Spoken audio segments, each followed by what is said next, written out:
Баарыңарга ассаламу алейкум. Бул видео көбүнчө жаштарга тиешелүү.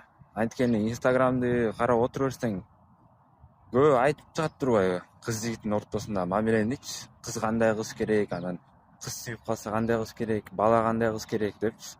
Эмнеге менде суроо пайда болуп отур да? Эмнеге ошол кыз жигиттин ортосунда мамилени айтып, кыз жигит болуш шариятка туура эмес экенин айтпайт да. Эми айтат, бирок аста андайларчы.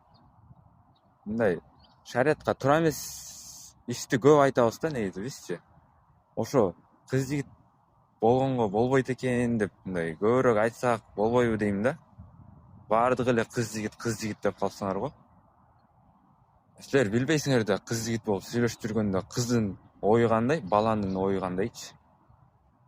Мен баардыгын айткан жокмун, бирок ошондой кыздар, балдар бар да, ою жаман бузуктарчы. Ошондуктан даже кыз жигит биякта калсын, кыз менен бала дос болбош керек да. Экөөнүн ортосунда эч качан достук болбойт. Канчалык сен имандуу болсоң да, канчалык сен намаз окуп, Куран окуп кетсең дагычы. Анткени шариятка туура эмеспи, болду. Ошону аткарыш керек. Анан кийин эле биз жөн эле доспуз. Бул менин подругам деп каяктагы Америкадагы, Европаны туурай бербейчи. Бир кыз жактуу болду, айтыш керек баары. Сен мага жактың, үйлөнөм, сага үйлөнөм деп. Бир-эки жолу көрүшкөнгө уруксат берилет. Анда дагы мындай романтика, свидание тияк эмес. Анда дагы сурап, характерин билип, ата-энеси, ден соолугун кандай экенин билгенге эле уруксат берилген да. Ошондуктан айтып коеюн да, биз азыркы заман жаштар жаман бузулуп баратабыз да.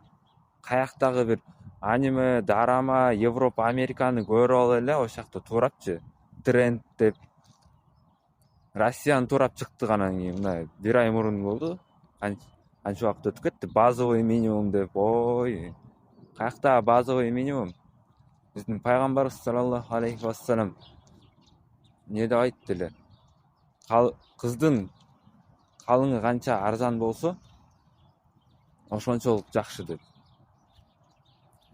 Ошондуктан кыздарга дагы, балдарга дагы айтып кетет элем да. Өзүңөр менен өзүңөр болгула депчи. Мындай жөнөкөй болгула, кичпейли болгула деп. Анан биз кыздар мындайбыз, бизди балдар келип машинага салып үйүнө алып барыш керек дегендей да болбосун да.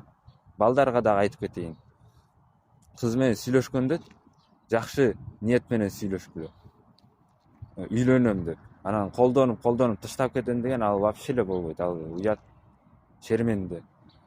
Жаман көрсөңөр жаман көргүлө да. Анан бизден кетсе кечиргиле.